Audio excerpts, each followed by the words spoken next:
ಠಾಕ್ರೆಗೆ ಬೆಳಗಾವಿ ಬೇಕೇ ಬೇಕಂತೆ. ಮಹಾರಾಷ್ಟ್ರ ಸಂಸದರ ಸಹಿ ಸಂಗ್ರಹಿಸಿ ಬೆಳಗಾವಿ ಕೊಡಿ ಅಂತ ದಿಲ್ಲಿಗೆ ಹೋಗ್ತಾರಂತೆ. ತಮ್ಮನ್ನ ಭೇಟಿಯಾಗಿದ್ದ ಎಂಇಎಸ್ ಮುಖಂಡರಿಗೆ ಶಿವಸೇನಾ ವರಿಷ್ಠ ಬಾಳ್ ಠಾಕ್ರೆ ಭರವಸೆ ನೀಡಿದ್ದಾರೆ.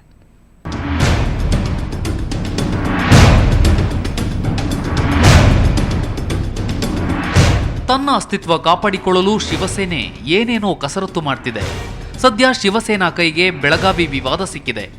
ಇದನ್ನೇ ರಬ್ಬರ್ ಬ್ಯಾಂಡ್ನಂತೆ ಎಳಿತಿರೋ ಶಿವಸೇನಾ ವರಿಷ್ಠ ಬಾಳಾ ಠಾಕ್ರೆ ಮತ್ತೊಂದು ಕಸರತ್ತಿಗೆ ಸಜ್ಜಾಗಿದ್ದಾರೆ. ಬೆಳಗಾವಿ ಮರಾಠಿಗರದ್ದು, ಬೆಳಗಾವಿ ಮಹಾರಾಷ್ಟ್ರಕ್ಕೆ ಸೇರಬೇಕು ಅಂತ ಬೊಬ್ಬೆ ಇಡ್ತಾ ಬಂದಿರೋ ಮುದಿ ಹುಲಿ ಮತ್ತೊಮ್ಮೆ ಬೆಳಗಾವಿ ನಮ್ಮದು ಅಂತಿದ್ದಾರೆ ಬಾಳಾ ಠಾಕ್ರೆ.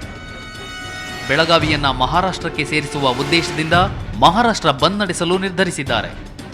ಇಷ್ಟೇ ಅಲ್ಲ, ಮಹಾರಾಷ್ಟ್ರದ ಎಲ್ಲ ಸಂಸದರ ಸಹಿ ಸಂಗ್ರಹಿಸಿ ಕೇಂದ್ರದ ಮುಂದೆ ಬೇಡಿಕೆ ಇಡೋದಾಗಿ ಬಾಳಾ ಠಾಕ್ರೆ ಹೇಳಿದ್ದಾರೆ. ಬೆಳಗಾವಿ ಪಾಲಿಕೆ ಸೂಪರ್ ಸೀಡ್ ಬಳಿಕ ಇಂಗು ತಿಂದ ಮಂಗನಂತಾಗಿರೋ ಎಂಇಎಸ್ ಮುಂಬೈನಲ್ಲಿ ಬಾಳಾ ಠಾಕ್ರೆಯನ್ನ ಭೇಟಿ ಮಾಡಿತ್ತು.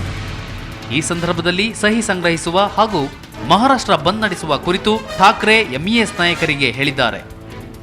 ಪಾಲಿಕೆ ಸೂಪರ್ ಸೀಡ್ ಬಳಿಕ ಶಿವಸೇನೆ ಕೊಲ್ಹಾಪುರ ಬಂದ್ ನಡೆಸಿತ್ತು. ತನ್ನ ಮುಖವಾಣಿ ಸಾಮ್ನಾದಲ್ಲಿ ಪ್ರತಿದಿನವೂ ಕನ್ನಡಿಗರು ಕರ್ನಾಟಕ ಸರ್ಕಾರದ ವಿರುದ್ಧ ಬೇಕಾಬಿಟ್ಟಿ ಬರೆಯುವ ಮೂಲಕ ತನ್ನೊಳಗಿನ ಸಿಟ್ಟನ್ನೆಲ್ಲ ಹೊರಹಾಕ್ತು.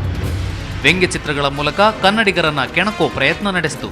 ಆದರೆ ಅದ್ಯಾವುದಕ್ಕೂ ಕನ್ನಡಿಗರು ತಲೆಕೆಡಿಸಿಕೊಂಡಿಲ್ಲ. ಈಗ ಶಿವಸೇನೆ ಸಹಿ ಸಂಗ್ರಹಕ್ಕೆ ಮುಂದಾಗಿದೆ. ಜಯಂತ್ ಗಂಗವಾಡಿ, ಸುವರ್ಣ ಸುದ್ದಿವಾಹಿನಿ.